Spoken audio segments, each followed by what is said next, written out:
Well, I was incredibly honored. I'll never forget, I was in my kitchen and I was told, and I was quite shocked. When I read the letter, the thing that touched me the most was the knowledge of the work that I have done, not just recently with my Africa outreach program, but work that I did in my home country of South Africa 10, 11 years ago, concerning rape and sexual violence against women and children in South Africa. So it just felt like a good match. It felt like I was being asked to join like-minded people, and I was very excited about the prospect of learning and working together with this great organization. And how do you intend to be active as a messenger of peace? Well, the good thing is I like to travel. So I hope to do a lot of traveling in the coming year, and there's something that feels really powerful in the sense of traveling the way I have with my organization, but with the UN, to deliver a message of peace concerning violence against women and young girls, which is just something that is completely unacceptable, and something that I just hope that we can, in the near future, show no tolerance for, and hopefully curb some way. So to be a part of that feels really empowering to me, and I'm really looking forward to that. How do you think we can change attitudes, of course, attitudes of men? How could we contribute to concrete change in this area, in your view? Well, it's interesting when you hear something like, being a messenger of peace for to speak out against violence against women and children.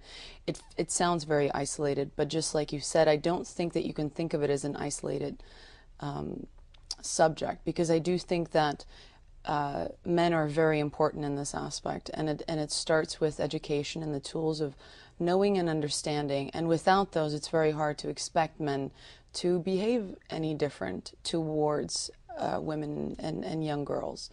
And so I always find it very important to not only look and help and give the tools to the women and the victims, the young girls who have been through these atrocities, but to also look at the new generation of our men and say, let's become great leaders, and let's understand how to live peacefully, and let's understand the value that women bring to a community and to a country.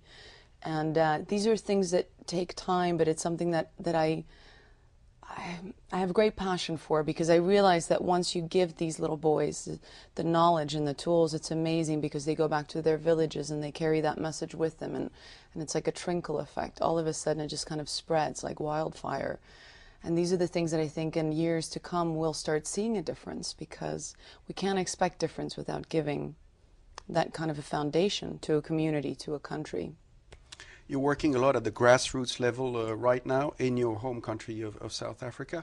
But what do you think also is the responsibility of governments on this particular issue? Well, I think you realize when you go, and you work on the ground, and like I did when I went there with my organization, you start to realize that it is so much easier when you can do that work and have the support of your government. It becomes twice, if not 3 times as powerful.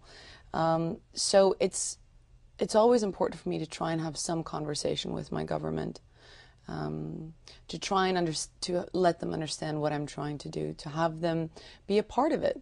I think it's harder to kind of isolate. It becomes less, I guess, less. Well, it just becomes harder, and I think that when you try and do this kind of work, you have to try and make it as effective as possible. So it doesn't necessarily always mean that it's easy, but it's always something that I hope to have a conversation with. Charlize Theron, thank you very much, and the United Nations, all of us are very keen and excited about working with you on this important issue. To unite against, to end violence against women. Thank you very much. Thank you.